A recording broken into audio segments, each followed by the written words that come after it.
Ladies and gentlemen, welcome back to my channel. I am Mabatho Mamhaudipela. Today we are having a bit of an early start. Well, not earlier than my usual day, but it is super early today. I am getting ready to go to Polokwane, but before I get on the road, I need to get the house cleaned up and everything organized, just so when I leave, everything is in its place. One thing that has given me peace when it comes to traveling, to be honest, I really don't like traveling. I'm comfortable staying at home all the time, but sometimes I do have to leave the house and go and do other stuff. But the one thing that keeps me happy when I leave and when I come back is knowing that I'm coming back to a clean house. There's nothing more stressful than going on a trip and then when you come back, the house is in shambles. So that is something that my husband and we have been doing for years, and in the beginning we were not as diligent on it, but these days there is no question. He also knows that before we take a trip, we do clean up the house, and the last thing we do on our way out is take out the trash and switch on the dishwasher. And sometimes I do get a little bit of anxiety as we are switching on the dishwasher when we leave, that please, I hope nothing happens and it never floods the house. Because believe me, one day we had the dishwasher on and I was sitting in the living room and I just started hearing the sound of water dripping, but I couldn't figure out because all the taps were closed. And I went to the bathroom, I went to the kitchen, I couldn't figure out where the noise was coming from. And then all of a sudden I opened the trash drawer, because that's where the pipe for the dishwasher is, and all I could see was just water flowing out of the pipe that connects to the dishwasher. And luckily I was home, so every once in a while I do think about what would happen if, as we switch on the dishwasher to leave the house, that incident happens again. So yeah, that was a story for that day. But today I am just getting ready to leave and I am packing our bags. It's only Mohau and I that are going to Polokwane, so I don't actually need to pack a lot. Some of the stuff that I'm actually packing is not really for this trip. It's just stuff that I keep back there, but last time I brought them home and they needed to be washed, so I didn't have a chance to wash them on the other side. So now I'm just packing them and sending them back, and that's why I'm taking such a big bag, even though we are going for literally like 3 or 4 days. I am going to a family event on Saturday, but today is Wednesday. And while I'm there, I'm going to have a house project that I'm going to do. I'm adding paneling in my bedroom. So that is why I just chose to leave on a Wednesday instead of going on a Friday. And that way I can get everything done on a Wednesday, on a Thursday and Friday. And then Saturday, travel to Mokopane to go and enjoy myself at the party and well rested.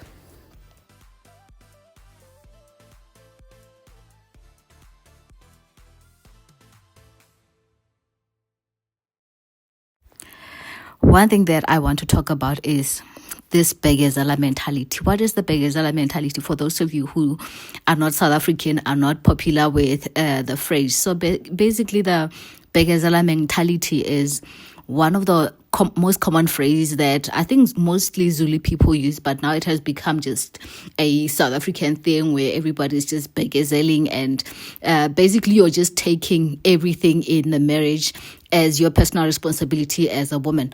So in your marriage, when things are going bad, you cannot complain. Everyone will just tell you to begezela. When your husband is cheating, when your husband is not basically being basically not taking part in the marriage as you want him to, basically when it comes to the cleaning, when it comes to even the providing stuff, you cannot complain as a woman because everyone will just tell you to begezela. I hate this mentality with a passion because I think it minimizes our feelings as women. It says that, whatever that you're feeling, it does not matter, and no one is here to cater for your emotions. You just have to take it because you decided to say I do to a particular someone, and they can just do as they wish. I really do not believe in this mentality, and I hate it every time when somebody tells you to begezela, because I think there's always an alternative to this, and that is finding a middle ground. I remember, I will tell you my own personal experience, when I was going through challenges in my first marriage. we had a family meeting. You guys know that family meetings always happen before the final breakup happens. And while we were in that meeting and we were talking, and I remember my ex's uncle saying that I'm a woman, I'm supposed to basically bend over backwards to accommodate everything that my husband wants. And my response to that was, how about my feelings? Does it not matter that there is a limit to what I can take as a woman and tolerate in order for me to actually survive in this marriage? And basically he just said, no, it doesn't matter, you're a woman. And we are not even Zulu, but he also had that Begazela mentality. And I just stood there and I looked at him like straight in the face, like, did you really just say that I should take this because I'm a woman? But at that point, that's when I realized, you know what, especially in marriages, by the time when you get to a point where you have to have a family meeting to discuss your problems, it's basically over. And it's difficult to find family members who can objectively conduct a family meeting between couples that are on the verge of breaking up and do it successfully, because most of them are not impartial. They don't know how to stay neutral and focus on the fact most of the people that get involved in this type of things will be biased either to the wife or to the husband, who, depending on who their family member is. But most people don't really want to see you go your separate ways. But in the same time, they don't know how to give constructive advice to couples that are basically on the verge of breaking up. But that's neither here nor there. All I was saying is that the concept of Begazela to me is so outdated, and it perpetuates the cycle of abuse that a lot of women tend to face in marriages, because you're just told to bear it. If you complain that your husband is coming home late, he doesn't really care, he doesn't pay any attention to you, but they'll tell you Begazela. What nonsense is that? Like, I really do not believe in that. I believe that if we are a married couple, we are supposed to take care of each other. We should be considerate of each other, and we should be checking ourselves from time to time. If your partner says they are not happy because of 1, 2, 3, 4, is there a way that we can come to a common understanding and live peacefully in this house together without one feeling like they're basically breaking their back to accommodate the other? There is always a common ground, and if we cannot agree on a common ground, then that's where challenges starts to happen. But there has to be a middle ground in all of this. Good morning. I am waiting for my husband to come home from the gym right now. Then I'm gonna leave for my walk. It's almost 7:15, so my plan was to leave the house at 7:30. So as soon as he gets here, I'm just gonna hit the road, do an hour of some walking, come back, shower, and hopefully by then the traffic would have subsided, and then we can leave and hit the road and get to the other side. So yeah, at least today is not as hot as it was yesterday. It's a little bit cloudy. So as you can see, the sun is coming up behind me. So it's a little bit cloudy. So it's going to be a nicer walk. I'm taking my jacket just in case my body gets a little cold. So I don't want to get too cold while I'm walking. So yeah, it's gonna be a long day. Every time I travel, I just feel like, you know what, today's gonna be a long day. I'm gonna be tired when I get to the other side. Just the driving alone is going to weigh me down. Gonna take me about 3 hours to get to Polokwane. So I've got everything that I'm gonna need on the other side. I bought some paint, so I'm hoping that I won't have to do a trip to the shops when I get home.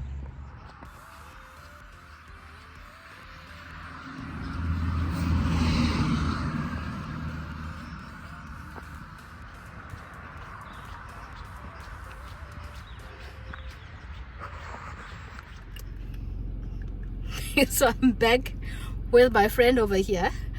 It is 10:05. We were planning to leave at 11, but yeah, we have finished everything. Did you pick up your papers on the floor? Yes. Where did you put them? In the dustbin. Thank you for putting them in the dustbin. So I am going to go past Checkers. We are going to get some water, some snacks, because we are not stopping on the road. Yeah. We don't stop to pee or nothing. Yeah. I don't need to pee. You don't need to pee? No. But are you going to tell me when you need to pee? Okay, thank you. So yeah, we're gonna go to Checkers, get some water and snacks, and then we are on the road. The house is clean. We had breakfast. So do we need food? We sure? Okay, cool. So I'll see you guys on the other side. Of course, we stopped for food because the first thing he said when we got to the garage is, "Mommy, I'm hungry." So after eating, she passed out and we made it home safe.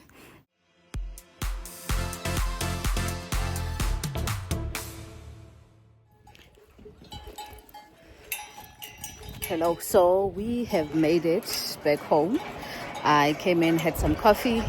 So now we are going to my mom's house because Mahal decided that she wants to go and see Coco Sara. Coco Sara is my mom, by the way. Yeah. I love you too. Yeah. So now we are going to go and see my mom, but I just wanted to show you the grass there that we laid last time. So this is what we did last time. Look at how well it's doing. Just the corners now that needs to come together. The flowers have flowered over there and these are doing very well. And yeah, I think this has this has just become my new favorite hedges. I love them more than the other ones on the other side. So I love this. I wish I had done more, but you can see just how much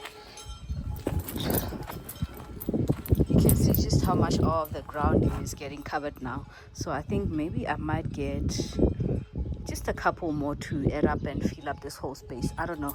Or maybe I just need to mulch the ground over there, and just have it looking kind of dark. Then we don't have to see all the stones and everything over there. But the grass is doing well. I just need to sort out the edges here. Good morning and welcome back to a beautiful day. I am about to go outside, get some lawn cut and clean the outside of the house. So today I've got my carpenter coming in to put paneling in my bedroom. So I think I probably should wake Mohal up and get my bedroom kind of like organized, just so it's decent when they get here. And then after that, I'm gonna go outside and clean up the garden, cut the lawn, do some raking here and there, and then also mop up the floors outside. So let's do that.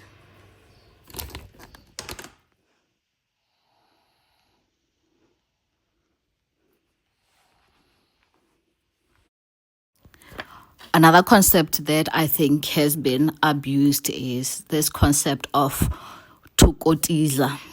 When you get married and then you go to your husband's family home, and then you get taught, this is what we expect of you as a makoti in this house and all of those things. I am totally not against any of that. I believe that as I come from my family, there is a certain way that we do things. And as I join a new family, I become a wife, I need to be taught the ways in which the family does their own things, right? That I have no problem with. Where I have a problem with this kotiza mentality is when you are expected to basically come in and become a slave to the family because you are a wife. And I'm not saying it in a bad way when I say becoming a slave. I'm basically putting it in the perspective that all of a sudden when you become a makoti, when you come in to a family, somehow people forget that they know how to clean. People forget that they know how to cook, yet they still expect to eat every day. And, you have to wash all the dishes, wash people's clothes, as if now all of a sudden people don't know how to use their hands or use the washing machine. I was lucky that I've never been in that position where I was expected to do 100% of everything. In my first and even in my current marriage, my mother-in-law has always been someone that is hardworking. So she's always taken care of her house. And there were days when she would actually not let me clean the house. But I always felt bad when she did that, because I've never been taught to not do anything. And I don't even know how to not do anything. So she's always been hands-on in her home. But what I find very challenging is, when you see a lot of women hating going to their marital homes where their mothers-in-laws and in-laws are, because when you get there, everyone is just looking at you to do everything on your own. And watching TV shows just like Magoti, Are You the One? That show grinds me to like the last bit. I don't even understand the concept of that show, because those are the kind of shows that perpetuates the whole idea and mentality that as a Magoti, you are there to take the abuse from your in-laws, and that is absolutely not how it's supposed to be.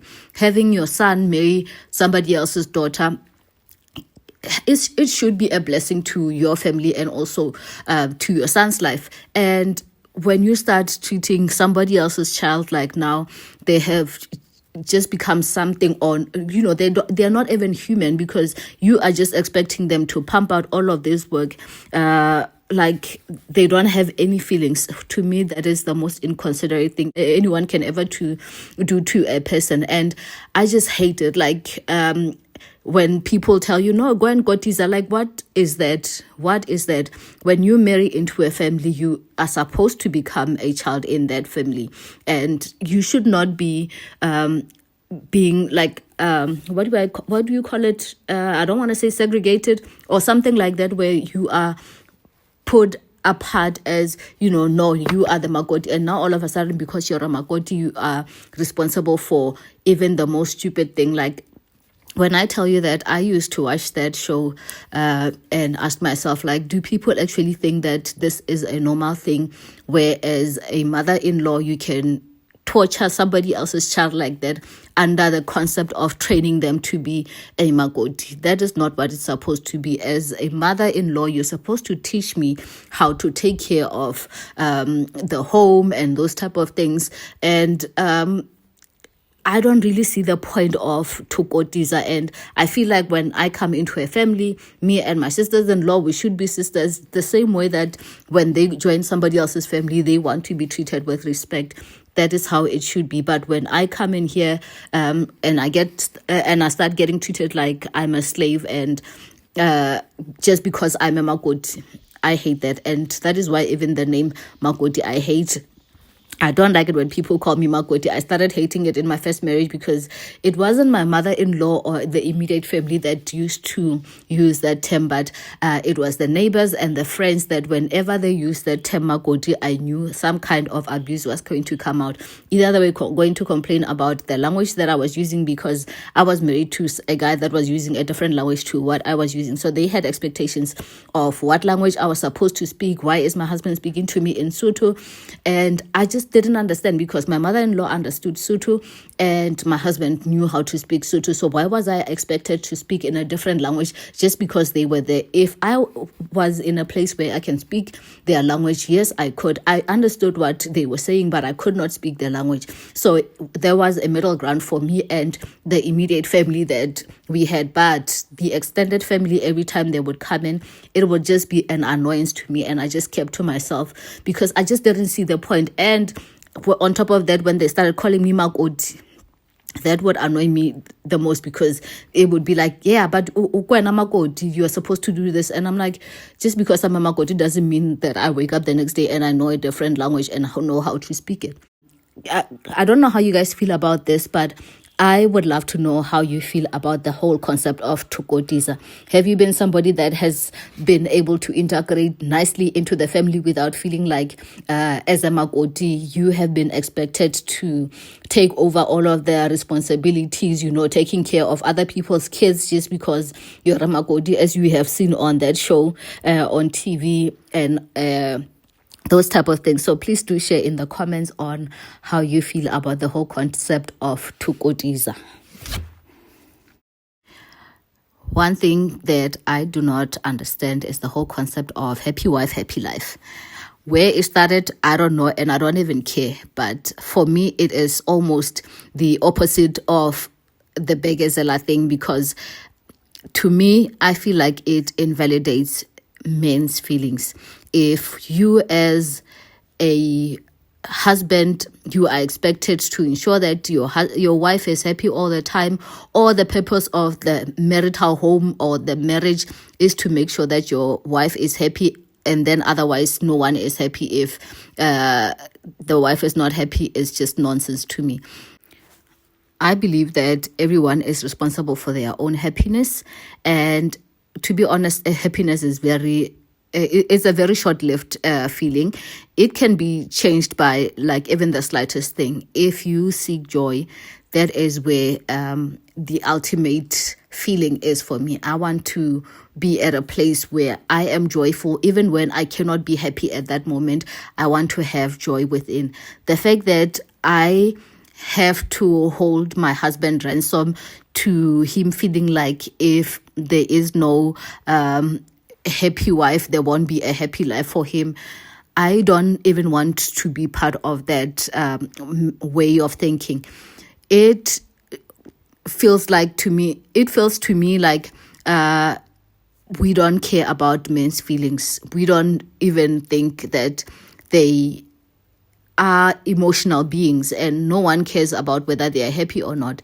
And we wonder why there is such a high self-deletion rate for men, and why most men are so consumed by alcoholism and smoking and drinking and all of these kind of behavior. I'm not saying that women are responsible for men behaving like that, but I am saying that if we as wives don't care about our men's feelings and all they have to do is focus on our happiness in the marriage, then what does that say about the ultimate outcome of marriages? People like to just talk bad about marriages, but I think it's the married people that are actually giving marriage a bad name, because when you are in a marriage and you expect that your happiness matters more than your husband's happiness, then what does that say about the whole concept of marriages? And that's why a lot of people now have even the confidence to say that marriage is not worth it. For me, marriage is worth it because I want to be responsible for my feelings, and I want my husband to be responsible for his feelings, and that way we are able to come together as happy beings and not feel like I'm responsible for my husband's happiness and he is not responsible for mine, but together we become a couple that is happy on their own terms, and we are able to keep each other happy, and not that is our responsibility to make the other one happy. So I don't know if that makes sense, but I just don't really understand this whole concept of happy wife, happy life.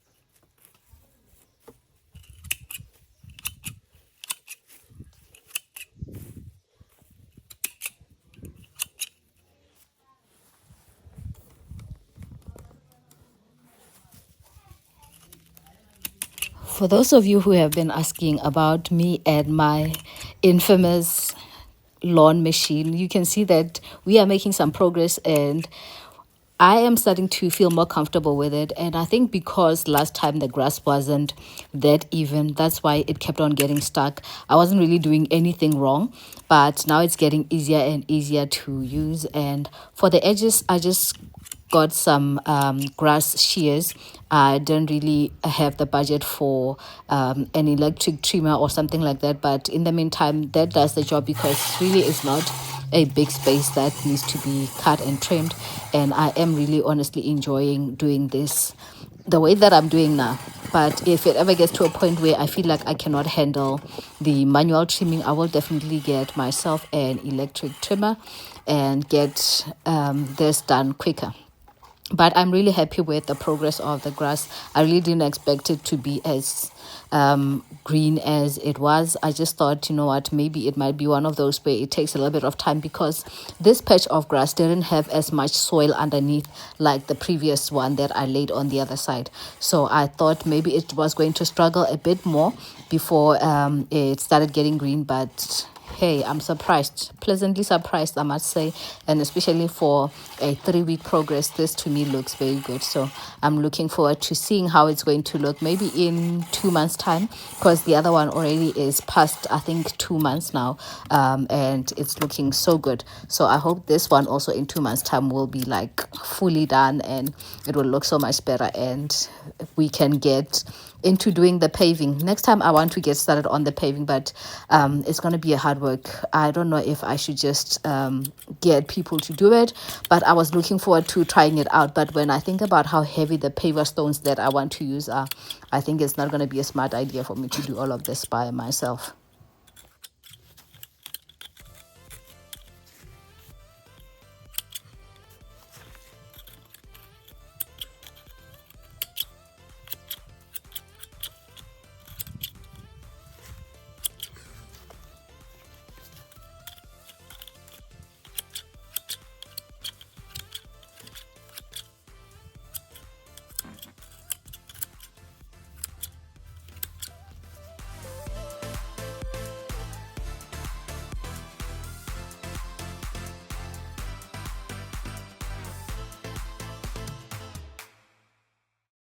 So while I was busy cleaning the yard, I had the carpenter in my bedroom working on the panel. As you remember, guys, in my previous video, I got a TV, and now the TV was sitting on top of the dresser, and I wanted to have it mounted on the wall, and also to put panels on the wall, just so that whole section of the bedroom feels finished. So I decided to get my carpenter to come in and do the paneling for me, something that I've done previously, but I just didn't feel like this is something that I wanted to do this time around. And with the panels that they used on the back, I didn't want to struggle with getting the same type of paneling and all of those type of things. So I just made it easier for myself to just get him to come and do it. And yeah, he did an amazing job. One of the challenging things is getting these lines drawn up at first. As you can see, they had so many lines because my walls are not straight. So they had to try and get the best way to make the paneling look even though my ceiling height and my flooring is not even throughout the bedroom. So this is one of the frustrating things about my builder that I had. I never recommend him to anyone because the stress of dealing with walls and doors that are not level and straight is not worth it for anyone. So I will never recommend my builder to anyone. So every time people ask me for his contact numbers, I always say I don't have them and I don't recommend him because I do not want you to cry as much as I have cried. So where the TV is going to go, I decided to do a single trim because if we had put in a second one, it was going to go behind the TV and I didn't want it to be covered by the TV. So this is how the paneling looks, and I just love how it came out. And we ended up painting this whole section and the section behind the door because the paint on that side was a different color to the one that we have now. So we had it in a matte sheen and this one is in a satin sheen. So when you have the same paint in two different sheets, it just kind of makes it look like it's two different paint. And I finally decided to hang the mirror. For those of you who were complaining that I put the mirror back in the behind the chair, I had to put it there because Mahal kept on kissing my mirror and I was getting heart palpitations thinking that this thing is going to break. So I finally got to hang it and now she can kiss it all she wants. And yeah, this is how it looks. I have this with the picture where I had the gallery wall, and I'm still trying to debate whether do I keep the gallery wall behind the door or do I keep that painting over there. So let me know what you think. I hope you have enjoyed the video and I hope to see you all very soon in another one. Bye bye.